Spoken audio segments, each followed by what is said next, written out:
Hey guys, I'm outside today and I was just listening to a podcast from Trent Shelton. Not a podcast, but a YouTube video about how to get your life better, right? And it was talking about how we can continue to use excuses. We can continue to use what happened to us in our childhood. We can continue to use what they did to us. But at the end of the day, life is still going to move on. And I don't know why, but that was just such a... I already knew that, but it was just such a good, reminder and realization to me, because it's really just like, there is no point in holding unforgiveness. Car's going by, 1 second.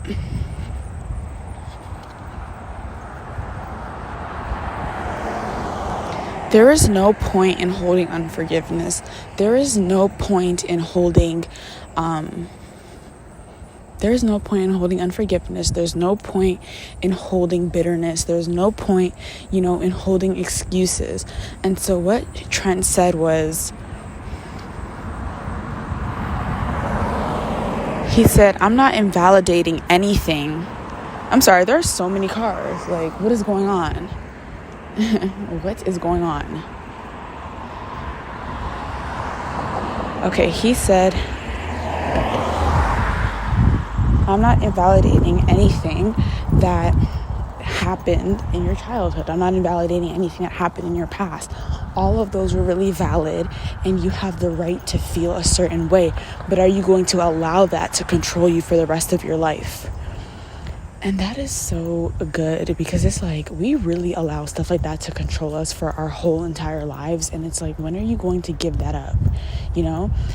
And like, after you recognize something's happened, now you have to make that change to like change it, So like if I said maybe like, in childhood I faced rejection, right? I showed up as my authentic self and I was rejected for it, whatever the case may be, right? I recognize that I have a fear of rejection because I was rejected for being my authentic self as a child. But I'm not a child anymore. Well, I am, but it's like you're not there anymore. You're a new person, a new creation. You know who you are now. The world can't just tell you who you are. God told you who you are, and you know who you are. So it's like, are you still going to accept that? Or are you going to continue to show up as your authentic self no matter who rejects it and who accepts it? Because you've been accepted by God. So it's just standing firm in what you know, because I'm just thinking about it, and it's so pointless to live our lives suppressed and compromised because of something that happened in the past, or because of bitterness that we have in our heart towards somebody. I have to forgive my sister regardless of what she did in the past, how much she threw me under the bus, how much she's completely betrayed me in front of my face. Like, I have to forgive her. Why? Because she's never going to apologize for that. That's first and foremost. She will never apologize for that. And I know, because I brought it up to her a million times, and all she did was come up with excuses.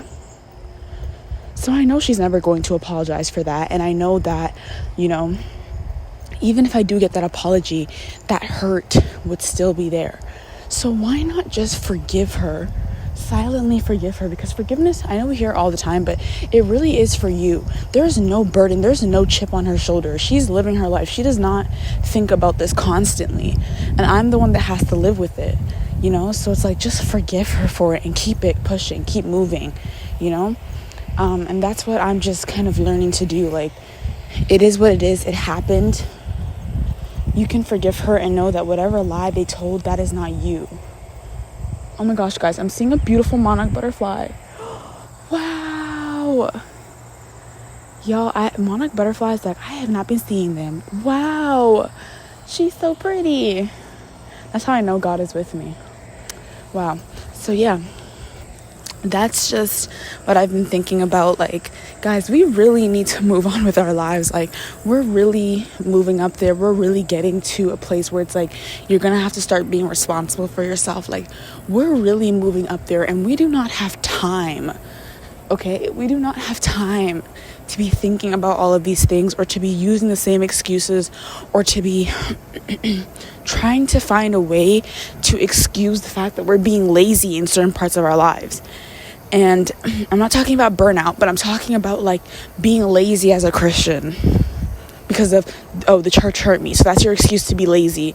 Or being lazy in your finances. Oh, I never got anything as a young kid, or I never got to have what I want. That's not a good excuse, you know? So it's like that. I think that's what's called defying the odds. Though that happened, though that took place, though that happened to me, I can still choose to live a better life. Guys, it all starts in our mind, and when we begin to believe those things for ourselves, I promise you'll start to receive those things. When you begin to drop that and give that heavy burden to Jesus, he will make sure that every single tear does not go to waste. He'll make sure of it.